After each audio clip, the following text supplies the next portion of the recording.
An early 4AT assessment in IV fluids for elderly NOF patients. 30-60% of elderly NOF patients develop delirium, often present on arrival and frequently missed unless actively screened, increasing mortality, complications and length of stay. The 4AT is quick and easy to do and can take as little as 10 seconds, assessing alertness, attention, AMT4 acute change. A score of 4 then more suggests delirium.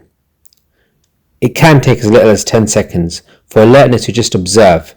If the patient is clearly drowsy or agitated, they immediately score 4 points and delirium is diagnosed. You can stop at this point and begin the delirium pathway.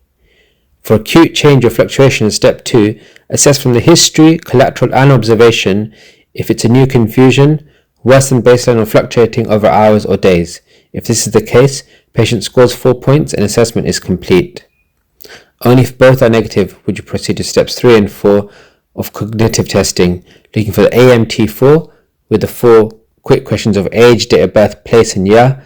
If more than or equal to 2 errors, patient scores 2 points suggesting cognitive impairment.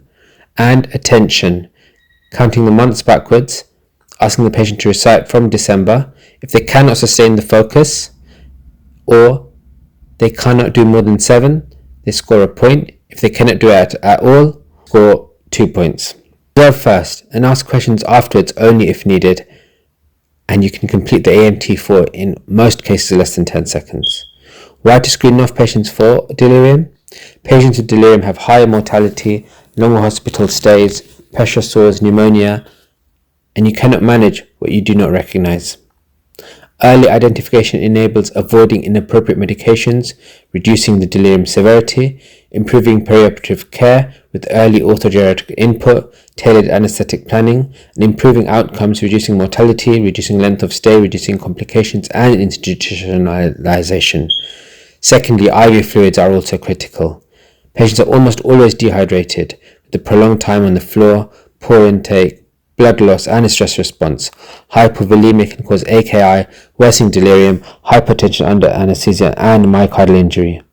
IV fluids achieve cerebral perfusion, reduce delirium, kidney protection, reducing AKI risk, and surgical resilience with a better physiological reserve preoperatively. These are low cost and high impact results.